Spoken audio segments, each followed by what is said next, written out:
So if I talk beyond what some of you can process, say so, and I'll stop. But some of you programmers and developers are going to be like, okay, yeah, we knew that 15 years ago, but not everyone did so. We're going to go slow. We're going to have some general conversations, not so much about the wickets of software development, but more importantly, the security surrounding the processes, knowing the phases, and knowing how security can and should be a part of each phase. If you're not doing it already, I would read up on it, do a little research, look at some of the tools that are out there to assist you. It's just incumbent upon every developer to know what he is developing and know how your product is going to behave out there on the internet. Things are generally safe in development, but once they hit production, that's it.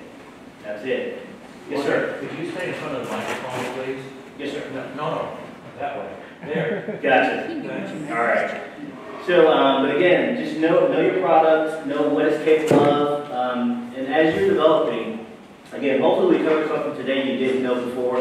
If I do not, let me know, then we'll refine that as well and get it back out to you.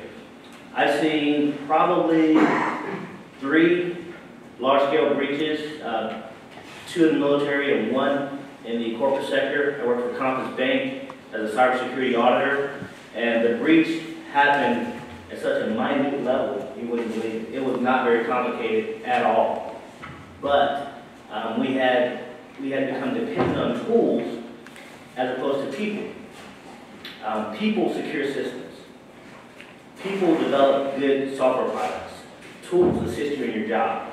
But if you're totally dependent on some product, that came out last week or whatever, by the time that product was on the shelf, some guy somewhere was already cracked. So it's just a matter of time before the two meet. But I'm going to start off with a short video. It's going to be a small SQL injection. How many know what a SQL injection is and how it occurs?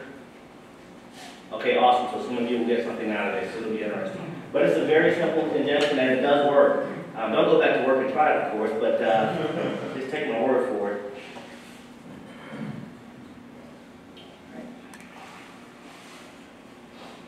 And this will be another different sheet. Hi, I'm Brian Contos, Chief Security Strategist with Imperva.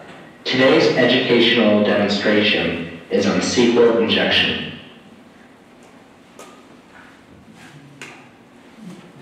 So the website I'm using today is called SuperBeta. This is a laboratory test system that we use various types of mitigation steps. Now, like any e-commerce site, you have the ability to log in and authenticate. You can look at various products. You can drill down into the details and essentially interact like you would on any other site where you were potentially going to purchase an item. Okay, so now you know what SuperBeta is. Let's go ahead and play around with the login capabilities. So I'm going to log in with a user account that I'm pretty sure doesn't exist. Username Brian, password Brian. Sure enough, it says invalid username or password. Doesn't really give me a whole lot of useful information though, beyond knowing that that account doesn't work. Try an account that I do know exists, which is Bugs Bunny or Bugs B. And Bugs Bunny, I happen to know, has the password carrots. I'm just going to simply add that and paste it in. And we logged in and it says, hello bugs. So now we know what things are supposed to look like when they go right. So let's go ahead and try to do a little bit of basic SQL injection now. Let's go ahead and just log in again. And this time I'm going to use a username that won't really look like a username at all. I'm going to use apostrophe, space, or space 1, apostrophe, space equals, apostrophe 1. Basically I'm saying 1 equals 1 in this statement. I'm going to copy that, and I'm going to paste it and see what happens. Wow, look at that, we're actually able to log in. And it says, hello Mickey. Well, I didn't use the username Mickey, so why is it telling me I'm Mickey? Well, essentially this is probably the most basic of all SQL injection attacks. I'm injecting the SQL statement into the page's code, and this is creating a true statement. Again, 1 equals 1. And it just happens to be that Mickey is the first user within the database.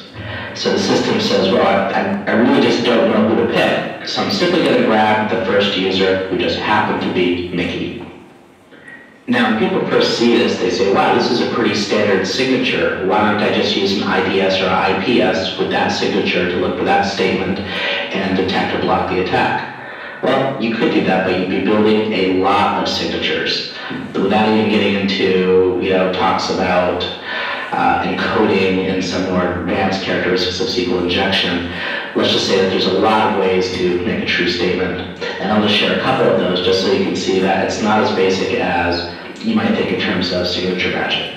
So we did 1 equals 1, but another thing that we could simply say is,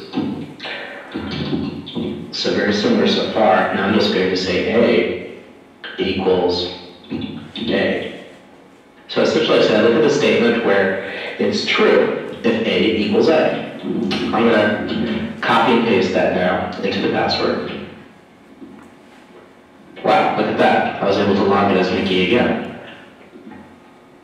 And just to stress the point a little bit more, there's lots of other things. It's not always just simply saying 1 equals 1 or A equals A. In some systems, there's a few more parameters you need to type in. So for example, I might want to say that pass or password, let's say password, or 1 equals 1. Essentially, I'm doing the exact same thing with these commands that I did in the previous ones. Equal to Mickey. So pretty much we have the exact same SQL statement. We're saying 1 equals 1, this has to be true. I just added an AND statement and said, in addition to 1 equaling 1 being a true statement, first name isn't Mickey. Pretty straightforward. Again, let's copy and paste. Let's see what happens. Wow, now I've logged in again successfully, and I've logged in as Donald. Okay, that's pretty cool. And again, just to take this a little bit further, maybe I really don't want Mickey or Donald. Or maybe I just want to keep on enumerating this and see how far it goes. So I'm just going to paste that same statement, 1 equals 1 true, and first name isn't equal to Mickey, but now I'm also going to say, let me close up Mickey here, and first name isn't equal to Donald. And now we log on as Bugs, and that lets you know how I knew who one of the users was previously. And of course, you can do this as long as you desire, as long as you continue to find more and more users. For more information. So that was a very simple SQL injection. Does anyone have any questions on basically how that works? I mean, just fundamentally. Okay, I don't know. So you understand usernames and passwords, right? Machines don't. They understand input values, integers. So as you start to manipulate, and I mean, there are so many variations of scripting, and there's a lot that you can do with gaining access. I mean, that's access control. And there are control mechanisms for everything. Password logins, there are application level and application layer controls that we can import as well. But a basic SQL injection is nothing more than changing the input values that the application or machine understands, or databasing for that matter. So software development is important, to say the least. But we're going to go ahead and get started, and I'll come back to that as well. I pulled the top 25 current software vulnerabilities and the threats and the basically the techniques that are used in software attacks. There's insecure interaction between components, resource management, and force defenses. But the #1 current CWE is a SQL injection, still, because it's so useful. I mean, if it works, why change it? Why complicate it? It works, period. Changing input values, that's it. The second one was OS command injection. So even at the OS level, there are understandings that you have for your operating system, but then the actual operating platform itself, again, it understands the integers, ones and O's, hits and misses. I mean, granted, you can have phrases in there as well, but those triggering integers is what gains or denies permissions, access, and so forth. So before permissions are even escalate, a person has to gain access. A simple SQL injection gets them into a primary user's account. I mean, you could write a script for only management level accounts or a certain permission set. And once you have any account in that permission set, you can escalate it, and guess what? You're owning it.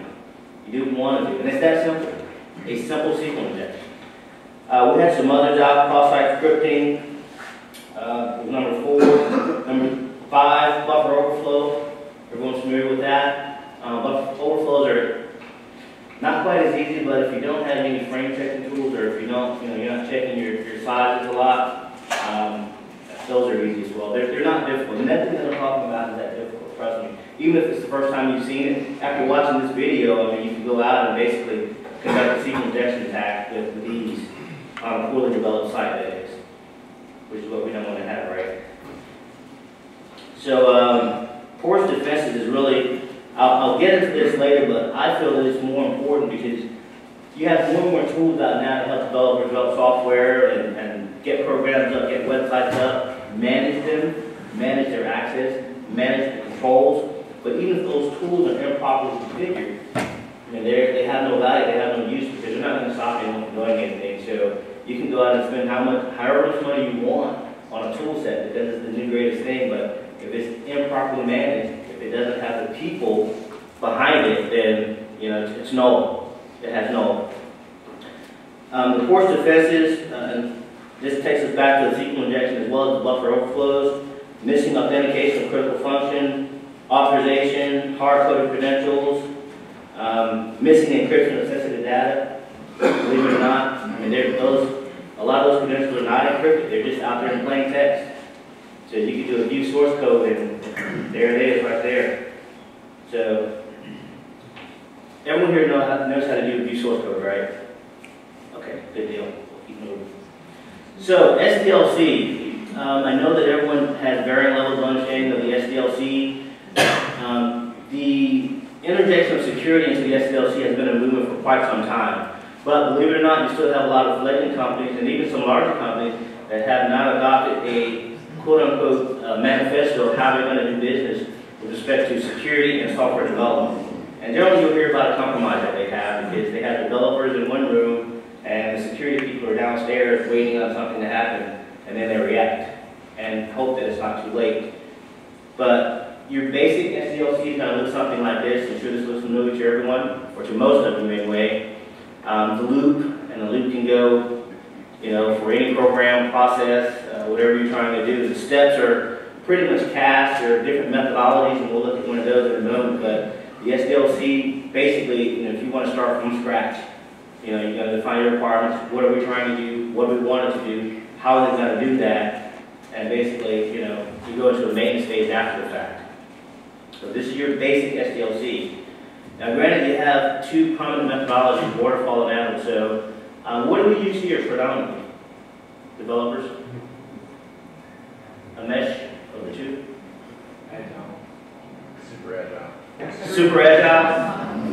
Yeah, agile is much more flexible. It gives, I don't want to get too techy, but waterfall is kind of like UDP, and then agile is like TCP. You know what I mean? So, okay, well, Valerie's going to check me. So, but agile is a lot better for developing good software, solid software. But even in the agile process, you have to interject security at the various stages, at each stage. Again, there are several ways of doing that, but I would encourage each of you to find out, how security affects what phase or stage in the SDLC you're working on. And granted, I don't know how you're broken up yet, but regardless of where you are, at each stage, from conception to deployment, there is a security aspect that needs to be adhered to, and it's gonna save caps in the long run, believe it or not. It's only a matter of time. Hacking and cracking is not about staying hidden forever. It's just a matter of time, and that's it. So, all right, security in the SDLC process, and this is just a basic overview, wave top high layout of the SDLC and what should be happening with respect to security at each stage. at each phase. Requirements, threat modeling, in my opinion, is the most important aspect of security in SDLC, because if you don't fully understand the threat, then you're not going to implement the proper security control. You're not going to. I mean, if you perceive the threat to be an application layer where someone's going to try to take down your website, when in fact someone's trying to attack your database, I mean, you're going to have the wrong control out there, and this guy's just going to walk right in because you didn't fully understand the threat or the risk for that matter. So threat modeling, in my opinion, is the most important. Some would say code review for developers.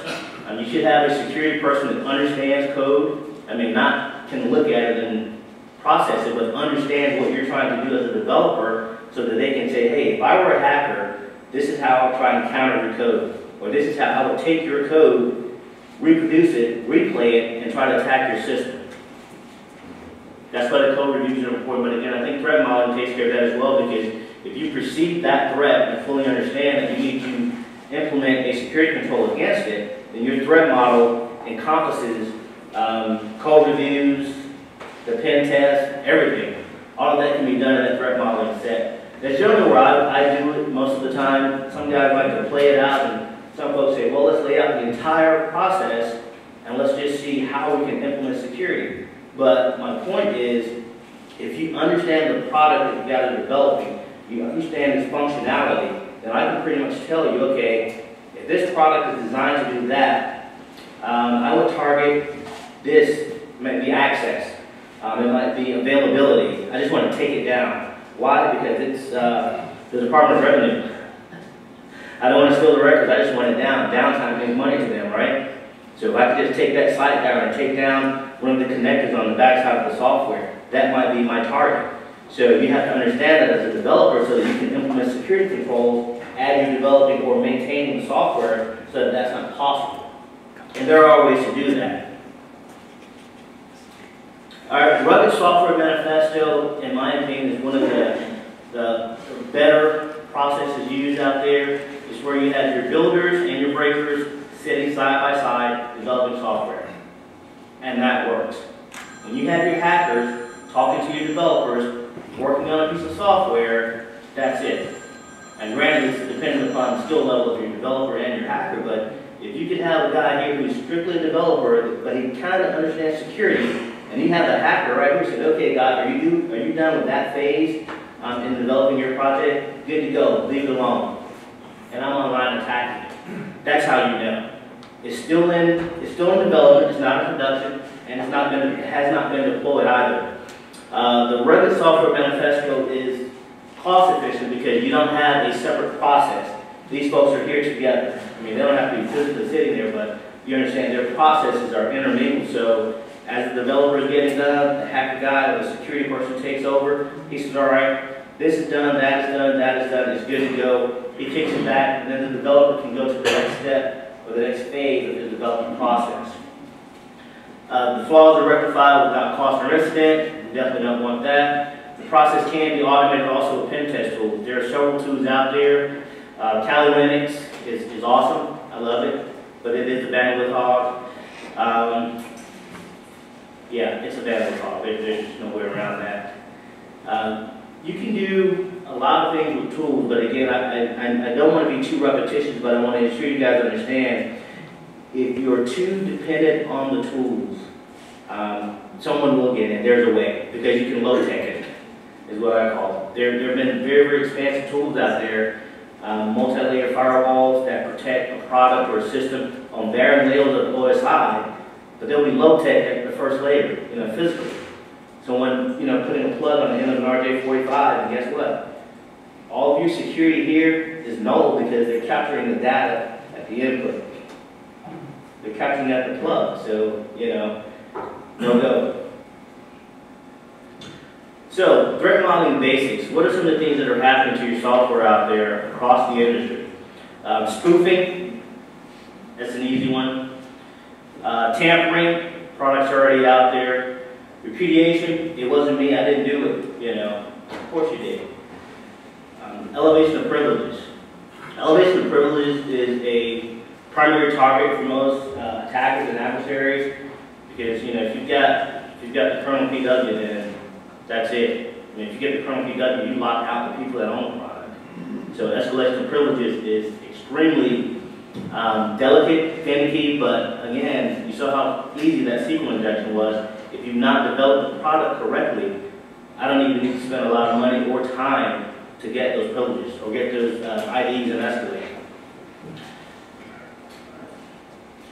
So, ranking threat risk. There are several models that I'm sure most of you know about, but we're a Microsoft shop, so the threat risk model is something I wanted to show you all today. Regardless of how you quantify your risk as you're developing software, you need to have some foundational understanding of what risks you're dealing with, regardless of what it is. Whether it's this risk matrix or another one, that's fine, but you need to have something. To have nothing is dangerous. It's really very dangerous because that means you don't understand the risk. And you're going to develop a product that's going to be very easily compromised at some point. So with this model, we're looking at damage. How big would the damage be? You know, if the attack was successful. Reproducibility, exploitability, how many users are going to be affected by it, discoverability. And I think we were talking a few months ago, a few other security folks and myself, and we were talking about the difference between profiles and records. And a singular profile can have many records across different offices.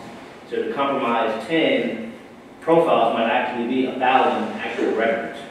So it's that important to understand what users are truly affected by programs, applications, or whatever you have out there. All right, computing a threat score, not that difficult. Scale of 1 to 10. I mean, you just look at whatever the threat might be in here. Malicious user, use confidential information of student, faculty, and staff. Something we don't want here, but you just go down the list, assigning values to it, and that gives you a threat score. And 9 or 10 is just, that's high risk, that's not good. So you want to minimize that again. Remember, we're talking about risk. Anytime we're dealing with threat score, threat models, attacks, risk, we're talking about minimizing or reducing risk, not eliminating risk at all. I mean, not totally eliminating risk. We want to, but that's generally not possible. There's always a way. There's always a way. All right, with basically, all of this boils down to taking care of CAPS and its intellectual property, its software products, its code, its systems, its assets, and its people. CAP's reputation as a leader, developed confidential available software, has integrity survive a direct attack. We had a university here in the state that had a direct attack not long ago, and that was quite unfortunate. I mean, good IT folks down there, but again, timing. Just a matter of time. Records were out there, and not being secured the way they should have been, and bad things happen. So it could happen to anyone. It can, absolutely. Confident by management that we're taking every precaution possible to ensure a sustainable product. Again, you all are producing the product. You know what you're producing. But you have to understand the role security plays in what you're producing. Otherwise, that sustainability is going to take a hit at some point. At some point. The tools, they only buy you time. Gaining insight into software development from the perspective of an adversary. Again, the secure SDLC gives you an opportunity to sit down with me or another security person and say, hey, if I were to put this product on the street today, could you penetrate it? Could you compromise it? Could you gain access to the data on the inside? And there are tools to assist adversaries, but most guys start off in low tech and they work their way up. Why would I implement a tool that's going to waste time if I could just do a SQL injection and get your root password and own it anyway? Increase your organization's bottom line by eliminating the costs associated with large-scale breaches. I'm not going to get into the dollars and cents of a breach, but trust me, it's costly. Because generally, whether it's federal or state, the fines are per incident, per occurrence. Per incident, per occurrence, and they're not cheap. So they're generally in the millions. I haven't seen that many at all that are in the hundreds of thousands. They're generally millions or more. And as PII and PHI and the concern thereof grows, it's only going to get higher. People, they want privacy. They want to know that if a company has their information, even a university, that is being protected. That is being protected, and we're doing everything possible to protect it. And that's that. All right, so questions. What questions do we have out there? I know that was probably boring as the world for some of you guys, but I didn't want to go too deep and talk about too much hacking, because that's just confusing and you really don't get the point. Valerie? I'm ready. I didn't think you did The SQL injection is basic. Like I said, it's very rudimentary. It's, yeah, if you have enough time, you'll find a way, but again, coding for that site could have prevented that. There's authentication controls, there's integrity controls for input values, there's probably 5 or 6 other things that I know of, and I'm not the brightest, that would have protected that site from having something like that happen. And, you know, granted, the SQL injection is generally accessed, but some folks don't even go for that. They do view source code, they do a replay attack, and they're trying to get into a database of some sort. Whether you're storing customer information or financial information, I mean, that's really what the money is. So one big credit card number is awesome. So, yes, sir. Do you have a cheat sheet for common, mitigation techniques for this kind of thing, like parameterized queries and stuff would help? Yes, sir. Yes, sir. There are. The question was, is there a cheat sheet for familiarized queries? And there is. There are dictionaries of information out there. And again, this was a 1 or 2 line SQL injection, but there are dictionaries and databases of like page-long inputs that you can do to pull whatever type of data you're trying to retrieve. Just like we have coding books or C++ manuals and Java manuals, where there's scripting manuals and there's input manuals. And all you need are those input values input correctly, and access is there. And just remember, your password is for you. I mean, that's your GUI, but the machine understands this: 0, nothing, or 1. I hate. That's it. That's what it understands. So those input integers are what process the request. So those RPC calls, they go based on the integers, the input integers. So the right combo gets you there. Other questions? Yes, sir. I don't know.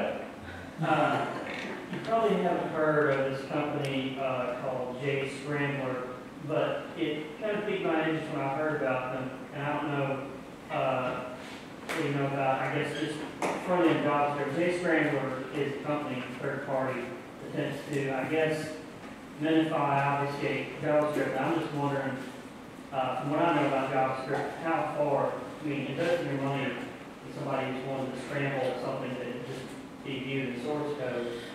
Well, again, it's dependent on the company and your level of liability, because that's basically what you're doing. In the risk management process, you're basically not passing the buck on the liability, but you're basically allowing a third-party company to take care of part of your risk.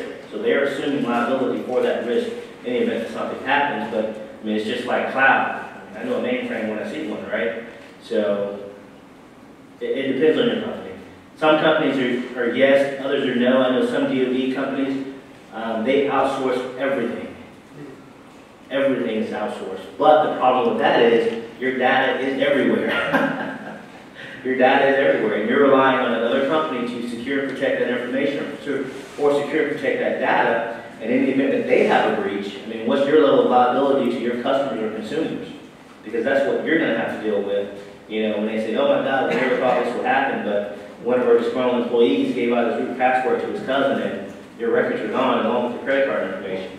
We're sorry. Here's $10 million, have a good day. And then you have to call your customer and let them know. But there are several companies that offer programs. The next generation firewalls, or those multi-layer devices, now advertise that they protect data on all layers of the OSI. Yeah, that was a SQL injection. So the computer understood that to be a valid user logging in. So why would it block that? It would not. Period. And I mean, even if you go into an ACL and start inputting, values, really? You're going to start from 0 and go to what, 1,000,000? So your ACL is going to be full of 1s and 0s that mean nothing. I'm going to log in and use, a reverse value or a negative value, which is not in your ACL, and guess what? I'm still in it. And your devices have to manage each time you guys log in, whatever security device you have, it manages an ACL or it manages a rule. You have rule and role based. So if you have a rule that says no one can log in that has 00110001, well, I log in and I put 2, I gain access. It's not on the list, so I'm good to go. And you can mix and match. You can put, you can have some protection devices out, your DMZ or your boundary, that have one setting, a rule and role based, and you can have internal firewalls that have other settings, and you end up cascading protections. But again, you're just mitigating risk, you're not eliminating the threat. Any other questions? How could you eliminate Unplug it. Well, what about, like, a lot of these things are designed on our servers and then supposed to be migrated over to the clients? What is our responsibility once we give a software package to the client? And that I don't know.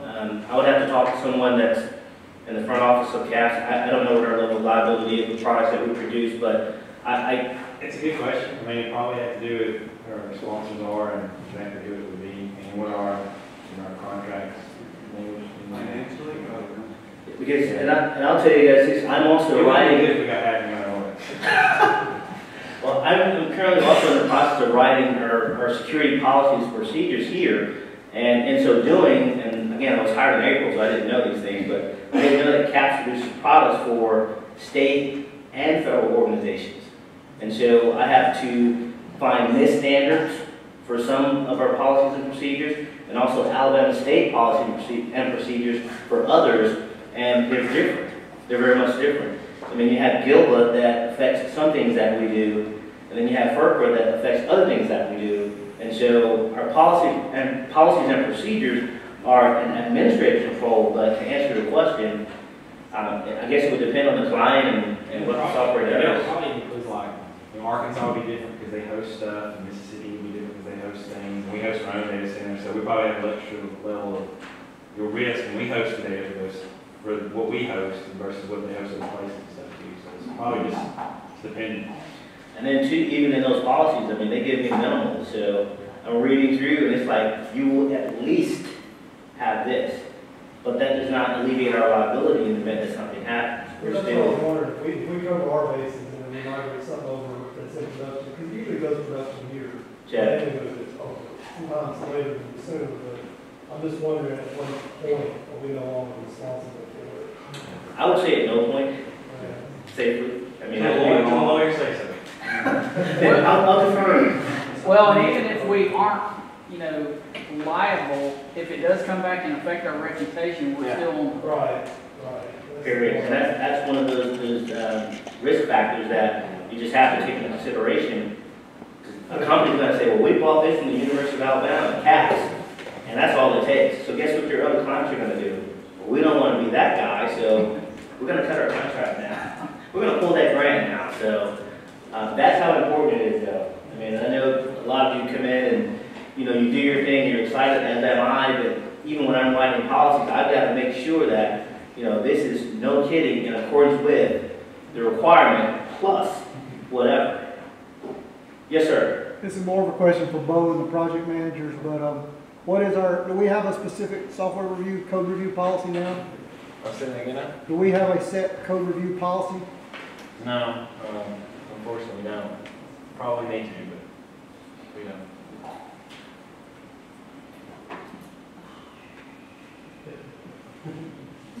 No, that's Add that to the list. all right.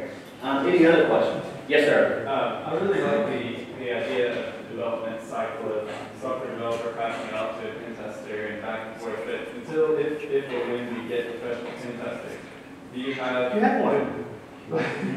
Good. Well, for all but one. You Do you good have one. resources for those of us who are developers to do some of our own pen testing, to learn how to do some pen testing? That would be a question I'll have to ask Terry, because you have to understand that in pen testing, you're basically pushing your code through another piece of software. I don't know how that will affect your code or your software. I couldn't tell you. There's some things that you can do at varying layers that don't matter, but sometimes, you know, you can push a piece of code through and once it's been processed, depending on what you have inside that code, you may have a different piece of code. I mean, granted, you can pull a copy off and have it, you know, on its own, I don't know what it's called here, but dev pad, basically. So it's away from your actual root code, and then we can play with it there and see what it does and how it behaves in varying environments, and run it through Metasploit, Metasploit is real good for that. And two, again, depending on what executables you have inside that code, you know, I mean, that may give you a different product back. But I don't know about developers doing their own pen test. I mean, that's, you almost don't even want to do that because that's your product, that's your baby, and you're not going to hammer it like I would. Right, yeah. What's the process for us for passing things on to you to test them? That has not been defined yet. I'll have to talk to Terry Lee about that. Yeah. I got here in April, so I'm still getting my feet under me. But Let me answer that, Vaughn. We are in the process of rolling out some sandbox hosts where you guys can spin up your own virtual servers, put your apps inside that server, so if something happens, we just blow away that server and put it back. And you can do pen testing to the server level, but not the network level because we don't control the network here. As far as training, some of us try to pen test other people's software, like they shouldn't do your own because you don't want to break it really at the end of the day. But there are events and conferences that we can send to. That'd be my. we recently had Takedown Con in Huntsville. So, I mean, and these events are occurring here in the state. Takedown Con was right there, and one cheap way that we used to do it in my shop, we do right seat, left seat training. So I'd have an engineer over here doing his thing, and one of my security guys right here doing his thing. And they would do that for about a week, right, one production week, and then the following week, with no turnover, just, there you go. And they would do that for 7 days, and that's how I would know, because now I have my engineer guy over here working on the security guys portal, and my security guy here working on the engineers portal, so it just works better that way. And there are some low-tech things that you all can do yourselves. You just have to really be creative with it and think about, you know, what you're doing and what you're producing, and ask yourself each time you get ready to send that thing off, is it secure? Is it sustainable? Or did you just get it out the door because you were chasing a deadline? Because that's the piece of software that, you know, some guy somewhere who does this all day, every day, he's just going to eat that up with something simple. And then we'll have to, you know, have a forensic analysis done and see how he did it, where he did it, why he did it. Oh my God, wait, I forgot to close that in my code. Well, that's not nice. And that's not good. So. Other questions? Questions? Anyone? Any questions? So a guy walks into a bank. No, joke. But again, I'm Vaughn Poe. I work for Terry, and I've been hidden in the closet since I was hired here, so I haven't been out to see many of you. My apologies for that. But as a matter of fact, Terry's out this week bringing one of our instances back online. So we're going to have some other security controls that are going to be kicking in here in the very near future. You probably won't be able to see them. I'll be behind them, but very, very, very nice environment we're going into. Very nice. So there are some problems that we won't have because of the way we have the network segmented here. So our segmentation plan is very good. Terry did that. But as we progress, and I am able to spend more time with you all, and if there's any training that does come down, we'll absolutely try and pass it out. And there are some things that are not cost inhibitive that we can do as well. I mean, you guys can do research and find out, you know, about some of the terms that I've used here with you today, and just kind of see how you can do your job better as a security developer, basically. No one knows your job like you do, but that was easy. Other questions about anything? Anyone wants to know why grass is green? Chlorophyll. You watch Mr. Robot? No. All right. Well, thank you very much for your time. I appreciate it.